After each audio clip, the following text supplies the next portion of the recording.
शन शनिचराय नमः। प्रिय भक्तजनों, शनिवार का दिन भगवान शनि देव को समर्पित होता है। इस दिन शनि देव की पूजा की जाती है। काला तिल, काला वस्त्र, तेल, उड़द शनि देव को बहुत ही अधिक प्रिय होते हैं, इसलिए इनके द्वारा शनि देव की पूजा होती है। शनि की दशा को दूर करने के लिए यह व्रत किया जाता है। इस दिन शनि स्तोत्र का पाठ करना विशेष लाभदायक सिद्ध होता है। आइए अब श्रवण करते हैं शनिवार व्रत की कथा का। उसके बाद श्रवण करिएगा श्री शनि चालीसा पाठ का। तो कृपया कथा में अंत तक अवश्य बने रहिएगा और शनि देव की कृपा पाने के लिए कथा को अंत तक अवश्य सुनिएगा। तो सभी प्रेम से बोलिए शनिदेव महाराज की जय। एक समय की बात है कि स्वर्ग लोक में सबसे बड़ा कौन है, इस प्रश्न पर सभी नवग्रहों में विवाद हो गया और इस पर फैसला करने के लिए सभी नवग्रह राजा इंद्र के पास पहुंचे और बोले कि हे देवराज, आज आपको यह फैसला करना होगा कि हम ग्रहों में से सबसे बड़ा कौन है। यह प्रश्न सुनकर तो देवराज इंद्र उलझन में पड़ गए। उन्होंने सोचा कि किसे छोटा बताऊं और किसे बड़ा बताऊं। जिसको छोटा बता दूंगा वही नाराज हो जाएगा, मैं तो परेशानी में पड़ जाऊंगा।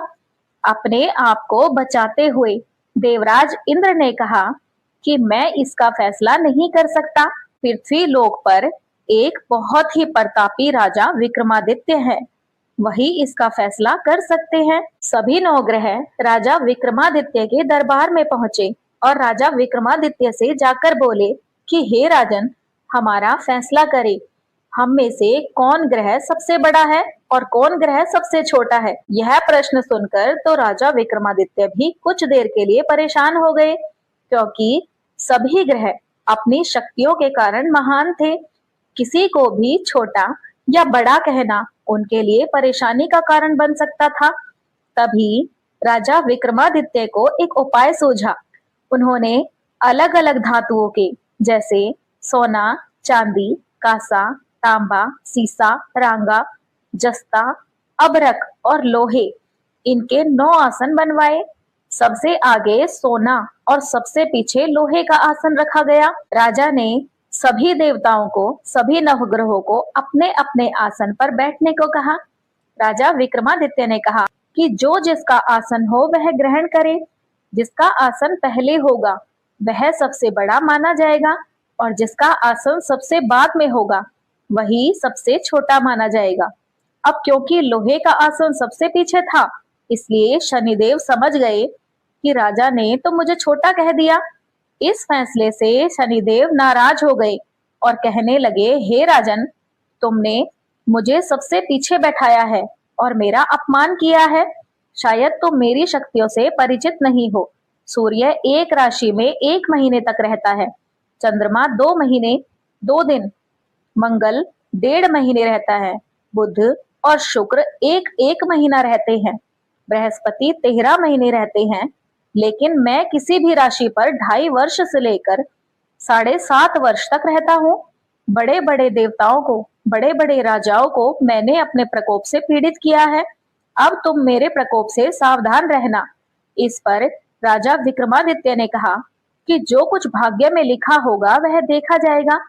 कुछ समय के बाद राजा विक्रमादित्य पर 7.5 की दशा आई। शनिदेव एक घोड़े के व्यापारी का रूप धारण करके उनके राज्य में आए। बहुत से घोड़ों के साथ विक्रमादित्य के नगर में घूमने लगे। राजा विक्रमादित्य ने उन घोड़ों को देखा तो उन्हें घोड़े बहुत अच्छे लगे।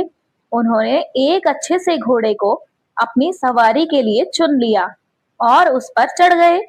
राजा जैसे ही घोड़े पर सवार हुए, वह घोड़ा तो बिजली की गति से दौड़ने लगा और राजा को दूर एक जंगल में लेकर चला गया।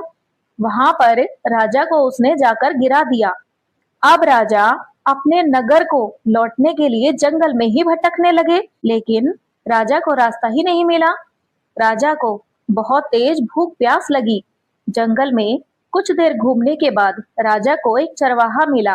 राजा ने उससे पानी मांगा। पानी पीकर राजा ने चरवाहे को अपनी अंगूठी दे दी और उससे रास्ता पूछकर जंगल से वे बाहर निकल गए। जंगल से बाहर निकलकर पास के एक नगर में चल दिए। जब राजा नगर में पहुंचे तो वे बहुत थक गए। कुछ देर विश्राम करने की इच्छा से वे एक सेठ की दुकान पर जाकर बैठ गए। जब राजा कुछ देर तक सेठ की दुकान पर बैठे रहे तो सेठ जी की बिक्री बढ़ने लगी। सेठ जी ने राजा को भाग्यवान समझा। सेठ जी ने राजा को नहीं पहचाना कि ये तो राजा विक्रमादित्य है, लेकिन सेठ जी ने सोचा कि अगर यह व्यक्ति कुछ दिन तक मेरे घर पर ही रुक जाए तो इससे तो मेरा मुनाफा दिन दुगना और रात चौगुना हो जाएगा। बस यही सोचकर सेठ जी राजा को अपने घर ले गए और एक कमरे में उन्हें बैठा दिया। उससे कहने लगे कि मैं अभी आता हूँ, तुम यहीं पर बैठे रहना। सेठ के घर में सोने का हार एक खूंटी पर लटका हुआ था। जिस कमरे में राजा बैठा था उसी कमरे में वह खूंटी थी। जैसे ही सेठ जी बाहर गए तो राजा के देखते ही देखते वह खूंटी सोने के हार को निगलने लगी। थोड़ी देर बाद जब सेठ जी आए तो उन्होंने देखा कि खूंटी पर तो हार नहीं है। जब सेठ ने राजा विक्रमादित्य से इस विषय में प्रश्न किया तो वे कोई भी उत्तर नहीं दे पाए। सेठ जी ने सोचा कि इसी व्यक्ति ने मेरा हार चुरा लिया है और अपने नौकरों से कहा कि इसे रस्सियों से बांध दो और हमारे राजा के पास ले चलो। राजा को अब रस्सियों से बांध दिया गया और नगर के राजा के पास ले जाया गया। राजा ने राजा विक्रमादित्य से जब हार के बारे में पूछा तो वे कुछ भी बता नहीं पाए। कैसी असंभव सी बात है, खूंटी हार को ही निगल गई। यह बात भला कौन मानता। इसलिए राजा विक्रमादित्य चुप रह गए। राजा को बड़ा क्रोध आया। एक तो चोरी की है, ऊपर से अब मौन रहकर मेरा अपमान भी कर रहे हो। इसी अपमान में उन्होंने राजा विक्रमादित्य के हाथ पांव काटने का आदेश दे दिया। सैनिकों ने राजा विक्रमादित्य के हाथ पांव काट दिए और उन्हें सड़क पर छोड़ दिया। अब भाग्य की विडंबना देखिए कि कुछ दिन तक वहीं पर पड़े रहने के बाद एक तेली उन्हें उठाकर अपने घर ले गया। उसने राजा विक्रमादित्य को अपने कोल्हू पर बिठा दिया। राजा आवाज देकर बैलों को हाँकता रहा और इस तरह तेली के बैल चलते रहे। राजा को भोजन मिलता रहा। शनि प्रकोप की 7.5 पूरी हुई। वर्षा ऋतु आरंभ हो गई। एक रात राजा विक्रमादित्य राग मल्हार गा रहे थे। तभी नगर की राजकुमारी मन भावनी रथ पर सवार होकर वहां से गुजरने लगी। जब राजकुमारी ने वह गीत सुना तो उन्हें बहुत अच्छा लगा। राजकुमारी ने अपनी दासी को भेजा और गाने वाले को बुलाकर लाने को कहा। दासी ने राजकुमारी को बताया कि वह गीत गाने वाला तो अपंग है, लेकिन राजकुमारी तो उसके गीत पर मोहित हो गई थी। सब कुछ जानते हुए भी उसने उस अपंग से विवाह करने का निश्चय किया। राजकुमारी ने अपने माता पिता से जब यह बात कही तो वे भी हैरान रह गए। उन्होंने राजकुमारी को समझाने का बहुत प्रयास किया, लेकिन राजकुमारी तो जिद पर अड़ गई और कहने लगी कि अगर उससे मेरा विवाह नहीं हुआ तो मैं अपने प्राण त्याग दूंगी। आखिरकार राजा रानी ने विवश होकर अपंग राजा विक्रमादित्य से राजकुमारी का विवाह कर दिया। विवाह के बाद राजा विक्रमादित्य और राजकुमारी उस तेली के घर में ही रहने लगी। एक रात स्वप्न में शनिदेव ने राजा विक्रमादित्य से कहा कि राजन, तुमने मेरा प्रकोप देख लिया। मैंने तुम्हें अपने अपमान का दंड दिया है। इस पर राजा विक्रमादित्य ने शनिदेव से क्षमा मांगी और कहा, हे शनिदेव, जितना दुख आपने मुझे दिया है अन्य किसी को भी ना देना और मुझे माफ कर दीजिए। तब शनिदेव ने कहा कि राजन, मैं तुम्हारी प्रार्थना स्वीकार करता हूँ। जो कोई स्त्री पुरुष मेरी पूजा करेगा, मेरी कथा सुनेगा, जो नित्य ही मेरा ध्यान करेगा, चींटियों को आटा खिलाएगा, वह सभी प्रकार के कष्टों से मुक्त होता रहेगा और उसकी सभी मनोकामनाएं पूरी होंगी। अगले दिन प्रातःकाल राजा विक्रमादित्य की नींद खुली तो देखा कि उनके हाथ पांव तो पूरी तरह से ठीक हो गए थे। यह देखकर राजा को बड़ी खुशी हुई। उन्होंने मन ही मन शनिदेव को प्रणाम किया राजकुमारी ने जब राजा को पूरी तरह से स्वस्थ देखा तो उसे बहुत आश्चर्य हुआ। तब राजा विक्रमादित्य ने अपना परिचय देते हुए शनिदेव के प्रकोप की सारी बातें रानी को बता दी। इधर जब सेठ जी को इस बारे में पता चला तो वह दौड़ता हुआ आया और राजा विक्रमादित्य के चरणों में गिरकर क्षमा मांगने लगा। राजा विक्रमादित्य ने उसे क्षमा कर दिया क्योंकि वे जानते थे कि यह तो सब शनिदेव के प्रकोप के कारण हुआ है। सेठ राजा विक्रमादित्य को दोबारा अपने घर ले गया और उसी कमरे में बैठकर भोजन कराने लगा। भोजन करते समय वहां सबके सामने देखते ही देखते उस खूंटी ने हार को उगल दिया। सेठ जी ने प्रसन्न होकर अपनी बेटी का विवाह भी राजा विक्रमादित्य के साथ ही कर दिया। बहुत से स्वर्ण आभूषण, धन आदि देकर राजा को विदा किया। राजा विक्रमादित्य राजकुमारी मनभावनी और सेठ की बेटी के साथ अपने नगर में वापस पहुंचे तो नगरवासियों ने बड़े हर्ष के साथ उनका स्वागत किया। अगले ही दिन राजा विक्रमादित्य ने पूरे राज्य में घोषणा करा दी कि शनिदेव सब ग्रहों में श्रेष्ठ है और सब स्त्री पुरुष प्रत्येक शनिवार को उनका व्रत किया करें और उनकी व्रत की कथा सुना करें। बोलिए श्री शनिदेव महाराज की जय। आप सुनिए श्री शनि चालीसा पाठ। जय गणेश गिरिजा सुवन मंगल करण कृपाल, दीनन के दुख दूर करी, कीजे नाथ निहाल। जय जय श्री शनिदेव प्रभु, सुनहु विनय महाराज, करहु कृपा हे रवि तनय, राखहु जन की लाज। जयति जयति शनिदेव दयाला, करत सदा भक्तन प्रतिपाला। चारि भुजा तनु श्याम विराजे, माथे रतन मुकुट छवि छाजे। परम विशाल मनोहर भाला, टेढ़ी दृष्टि भ्रिकुटी विकराला। कुंडल श्रवण चमा चम चमके, हिय माल मुक्तन मणिदम के। कर में गदा त्रिशूल कुठारा, पल बिछ करे अरिहि सनहारा। पिंगल कृष्णो छायानंदन, यम कोणस्थ रौद्र दुख भंजन।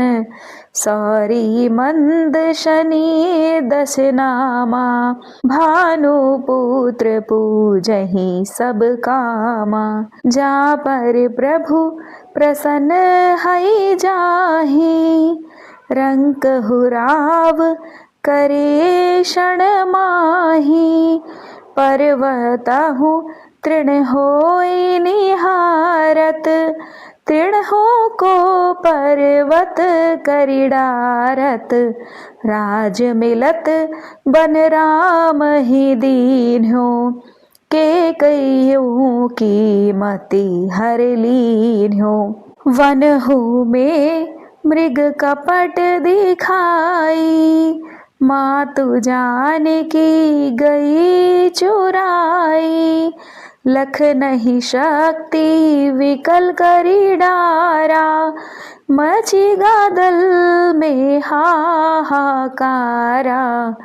रावण की गति मति बोराई, रामचंद्र सो बैर बढ़ाई।